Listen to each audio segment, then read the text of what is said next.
दोस्तों जरा सोचिए, आप एक सुनसान घर में हैं, आपके सामने एक खूबसूरत लड़की है और आपके हाथ में एक लोडेड गन। आपको ऑर्डर मिला है, इस लड़की को खत्म कर दो और अपनी आजादी ले लो। वो लड़की गिड़गिड़ाती है, अपनी जान की भीख मांगती है। आपका दिमाग कहता है गोली चला, लेकिन आपका दिल कहता है रुक जा। आज की मूवी लेक जॉर्ज की कहानी इसी एक मोमेंट से शुरू होती है। एक थका हुआ किलर और एक तेज तर्रार हसीना। जब ये दोनों मिलते हैं तो शुरू होती है एक ऐसी रोड ट्रिप जहां हर मोड़ पर धोखा, पैसा और मौत इंतजार कर रही है। क्या एक किलर किसी की जान बचा सकता है या खुद शिकार बन जाएगा? एंड तक देखना दोस्तों, क्योंकि इसका क्लाइमैक्स आपके रोंगटे खड़े कर देगा। शुरू करते हैं ये क्राइम थ्रिलर बवाल। कहानी की शुरुआत होती है डॉन से। डॉन अभी अभी 5 साल की कैद काटकर जेल से बाहर आया है। उसके पास ना कोई घर है, ना गाड़ी, ना पैसे, सिर्फ एक पुराना बैग है और आंखों में मायूसी। जेल से निकलते ही वो सबसे पहले एक पब्लिक फोन बूथ पर जाता है। किसको कॉल करेगा? जाहिर है अपनी एक्स वाइफ को।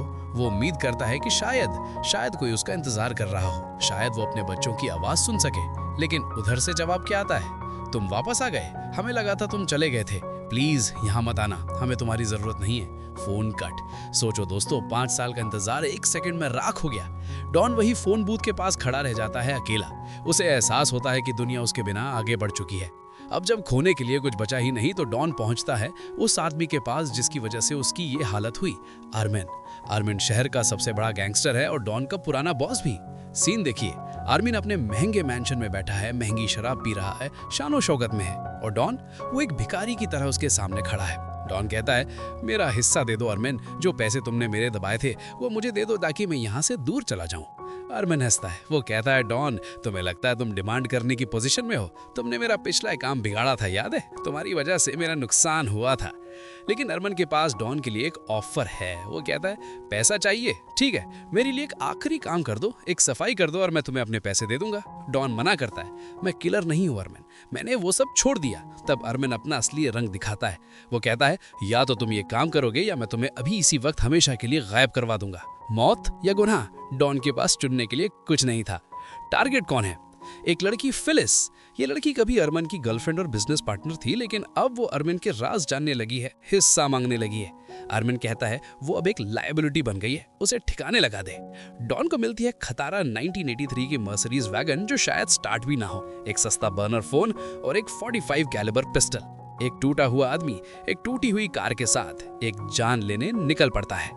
कहानी वहां पहुंचती है जहां डॉन फिलिस के घर में घुसता है। जैसे ही फिलिस दरवाजा खोलती है, थपा, डॉन उस पर झपटता है। फिलिस शीतवी हाथ पैर मारती है, लेकिन डॉन उसे दबोच लेता है और घसीटते हुए लिविंग रूम में ले आता है। अब सीन देखिए दोस्तों, फिलिस डर के मारे कांप रही है, लेकिन वो बेवकूफ नहीं है। वो समझ जाती है कि मामला चोरी का नहीं है। वो डॉन की आंखों में देखकर पूछती है, आर्मिन ने भेजा है ना? उसने तुम्हें मुझे मारने के लिए भेजा है। डॉन कुछ नहीं बोलता, बस अपनी गन निकालता और लोड करता है। क्लिक क्लैक, ये आवाज सुन के फिलिस टूट जाती है। वो रोती है, गिड़गिड़ाती है, आर्मिन झूठा है, वो तुम्हें यूज कर रहा है डॉन, वो तुम्हें भी मार देगा। मैं तुम्हें डबल पैसे दूंगी, मुझे जाने दो, मेरे पास पैसे हैं। यहाँ पर सीन का टेंशन अपने पीक पर है। डॉन बंदूक उठाता है, नली सीधा फिलिस के माथे पर है, उंगली ट्रिगर पर है। 1 सेकंड, 2 सेकंड, 3 सेकंड, फिलिस की सांसें अटकी हुई हैं। डॉन की आंखों में पसीना आ रहा है। अचानक डॉन का हाथ कांपने लगता है। उसके अंदर का इंसान चीख रहा है। वो एक क्रिमिनल हो सकता है, पर वो किलर नहीं है। वो गन नीचे कर लेता है, गहरी थकी हुई सांस लेता है और कहता है, मुझसे ये नहीं होगा, मैं किलर नहीं हूँ। फिलिस हैरान, एक किलर जो किल नहीं कर सकता। डॉन उसे खोलता है और अपना प्लान बताता है। देखो, मैं आर्मिन को बोलूंगा कि मैंने तुम्हें मार दिया, तुम चुपचाप वॉशिंगटन भाग जाओ, नाम बदल लो और कभी वापस मत आना। लेकिन फिलिस, भाई साहब, ये लड़की अलग ही मिट्टी की बनी है। वो कहती है, भागना क्यों है, वॉशिंगटन क्यों जाना है, वहां ठंड होती है। डॉन कहता है, जिंदा रहना है तो भागना पड़ेगा। फिलिस का जवाब सुनो, आर्मिन के पास करोड़ों का कैश और सोना गोल्ड पड़ा है, उसने मेरी जिंदगी खराब की, अब हम उसका पैसा लेंगे, चलो उसे लूटते हैं। डॉन डर जाता है, तू पागल है क्या, वो हमें मार देगा। फिलिस डॉन की आंखों में देखकर कहती है, डॉन, हम वैसे भी मरने वाले हैं, आर्मिन हमें जिंदा नहीं छोड़ेगा, कम से कम अमीर होकर मरे। और बस वहीं उस कमरे में मौत का प्लान एक महालूट के प्लान में बदल जाता है। अब ये दोनों एक अजीब टीम बन चुके हैं, एक फेल्ड हिटमैन और उसका टारगेट। फिलिस बताती है कि आर्मिन अपना काला धन अपने भाई के घर के एटिक यानी छत के ऊपर छुपा हुआ कमरा में रखता है। प्लान सिंपल था, दिन के वक्त आर्मिन का भाई काम पे होता है, घर खाली होगा, जाओ ताला तोड़ो, पैसा उठाओ और निकलो। लेकिन जैसे ही वो घर पहुंचते हैं, सियापा शुरू। घर के अंदर से कदमों की आवाज आती है। घर खाली नहीं है, वहां आर्टी है, आर्मिन का सबसे खास और वफादार आदमी जो वहीं सो रहा था। आर्टी आवाज सुन लेता है, कौन है वहां? आर्टी वहां आता है, थोड़ा कंफ्यूज होता है ये क्या चल रहा है, लेकिन जैसे ही वो लाइट जलाता है वो फिलिस को पहचान लेता है। फिलिस, तू ये क्या कर रही है और ये आदमी कौन है? तूने आर्मिन को धोखा दिया। मामला बिगड़ जाता है। आर्टी समझ जाता है कि ये चोरी करने आए हैं। वो अपना फोन निकालता है आर्मिन को कॉल करने के लिए। डॉन उससे रोकने की कोशिश करता है, पर डॉन थोड़ा सॉफ्ट दिल का है, वो गोली नहीं चला पा रहा। लेकिन फिलिस वो मौका देखती है, एक भारी ऑब्जेक्ट उठाती है और पीछे से धड़ाम, सीन कट होता है और अगले सीन में हम देखते हैं कि आर्टी जमीन पर मारा पड़ा है, खून बह रहा है और डॉन शॉक रह जाता है। वो कांप रहा है, तुमने उसे मार दिया? मैंने आज तक किसी को नहीं मारा। फिलिस बिल्कुल शांत है। वो कहती है जरूरी था डॉन, वो कॉल कर देता तो हम मारे जाते। अब रोना बंद करो और सोना यानी गोल्ड ढूंढो। वो एटिक में जाते हैं, फ्लोरबोर्ड उखाड़ते हैं और वहां मिलता है ढेर सारा गोल्ड और कैश। दोस्तों, अब ये छोटे मोटे भगवाड़े नहीं रहे, ये अब मर्डरर्स बन चुके हैं। वापसी का कोई रास्ता नहीं बचा। पैसा तो मिल गया, लेकिन अब सबसे बड़ा चैलेंज है आर्मिन को कैसे यकीन दिलाएं कि फिलिस मर चुकी है, ताकि वो उनका पीछा करना बंद कर दे। वो दोनों शहर से दूर एक सुनसान जंगल में रुकते हैं। यहाँ फिलिस अपने दिमाग का अगला खेल खेलती है, अपनी ही मौत की एक्टिंग। वो अपने ऊपर नकली खून या शायद आर्टी का खून डालती है, चेहरे पर मिट्टी लगाती है, कपड़े फाड़ देती है। वो जमीन पर एक गड्ढे में लेट जाती है और डॉन को कहती है फोटो खींचो, ऐसी फोटो कि आर्मिन को लगे मैं तड़फ के मरी हूँ। डॉन कैमरा पकड़ता है, फिलिस डायरेक्शन देती है, थोड़ा और क्लोज आओ, मेरी आंखें खुली रहेंगी। हाँ, अब लग रहा है ना परफेक्ट मर्डर। सोचिए दोस्तों, एक लड़की अपनी ही लाश की फोटो बनवा रही है ताकि वो जिंदा रह सके। कितना डार्क है ये सीन। वो ये फोटोज आर्मिन को भेजते हैं। आर्मिन फोटोज देखता है और खुश हो जाता है, शाबाश डॉन, काम हो गया। लेकिन आर्मिन इतना भी बेवकूफ नहीं है। वो डॉन से कहता है कल आओ और अपना पैसा ले जाओ। असल में आर्मिन का प्लान है कि वो डॉन को भी मार देगा, क्योंकि क्रिमिनल दुनिया का रूल है नो लूज एंड्स, यानी कोई गवाह जिंदा नहीं रहना चाहिए। रात को जब वो कार में ट्रैवल कर रहे होते हैं, डॉन और फिलिस के बीच एक गहरा रिश्ता बनने लगता है। हमें पता चलता है कि डॉन हमेशा से क्रिमिनल नहीं था, वो एक इंश्योरेंस एडजस्टर था, एक आम आदमी जो फाइल्स चेक करता था। लेकिन जुए यानी गैम्बलिंग की लत ने उसे बर्बाद कर दिया। वो आर्मिन के कर्ज में दब गया, जेल गया और अपनी फैमिली खो बैठा। फिलिस उसे समझाती है, तुम बुरे इंसान नहीं हो डॉन, तुम बस गलत सिचुएशन में फंस गए हो। तुमने मुझे बचाया, इसका मतलब तुम्हारे अंदर अभी भी अच्छाई है। एक खूबसूरत मोमेंट आता है जब डॉन बताता है कि उसका सपना क्या है। वो कहता है अगर मैं बचा तो मैं एक डोनट शॉप खोलूंगा, दुनिया को अच्छे डोनट्स की जरूरत है। ये छोटा सा सपना दिखाता है कि डॉन कितना सिंपल आदमी है। डॉन वादा करता है मैं तुम्हें लेक जॉर्ज लेकर जाऊंगा, वो दुनिया की सबसे शान जगह है, वहां हमारी नई जिंदगी शुरू होगी। लेकिन दोस्तों, क्राइम की दुनिया में हैप्पी एंडिंग इतनी आसानी से नहीं मिलती। डॉन से एक बहुत बड़ी गलती हो जाती है।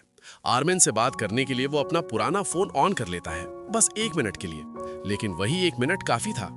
आर्मिन का सबसे खतरनाक हिटमैन हारूत सिग्नल ट्रैक कर लेता है। पिंग, लोकेशन मिल गई। अगले दिन डॉन और फिलिस जंगल में होते हैं, लेक जॉर्ज जाने की तैयारी कर रहे होते हैं। मौसम सुहाना है, सब कुछ ठीक लग रहा है। लेकिन अचानक एक गाड़ी रुकती है और हारूत उनके सामने आ जाता है। हारूत के हाथ में बड़ी गन है और चेहरे पर मौत की हंसी। वो कहता है तुम्हें लगा तुम आर्मिन को लूट के भाग जाओगे, तुम्हें लगा हमें पता नहीं चलेगा। डॉन फिलिस को पीछे धकेलता है, भागो फिलिस, इससे मैं संभालता हूं। लेकिन फिलिस नहीं भागती, वो डॉन को अकेला छोड़ के नहीं जाना चाहती। हारूत गोली चलाता है, ठाई, डॉन जमीन पर गिर जाता है। उसके पेट में गोली लगी है, खून तेजी से बह रहा है। फिलिस भागकर डॉन के पास आती है, वो रोती है, चिल्लाती है, डॉन आंखें खोलो, हमें जाना है, हम लेक जॉर्ज जाएंगे, मैं तुम्हें मरने नहीं दूंगी। डॉन मुश्किल से सांस ले रहा है, उसका चेहरा पीला पड़ चुका है। वो मुस्कुराता है और कहता है मैंने कहा था ना, मैं तुम्हें बचाऊंगा। मूवी का आखिरी सीन आपका दिल तोड़ देगा। फिलिस जख्मी डॉन को घसीटते हुए कार में डालती है। वो पागलों की तरह ड्राइव करती है ताकि डॉन को हॉस्पिटल ले जा सके या उसकी आखिरी ख्वाहिश पूरी कर सके। वो पहुंचते हैं लेक जॉर्ज। सुबह का सूरज निकल रहा है, सामने शांत नीला पानी है, ठंडी हवा चल रही है। फिलिस गाड़ी रोकती है। डॉन कार की सीट पर लेटा है, उसका शरीर ठंडा पड़ रहा है। वो अपनी धुंधली आंखों से लेक को देखता है। उसकी आवाज लड़खड़ाती है, इट्स ब्यूटीफुल, ये कितना सुंदर है। फिलिस उसका हाथ पकड़ती है, आंसू पोंछती है और कहती है हाँ डॉन, ये सुंदर है, देखो हम पहुंच गए।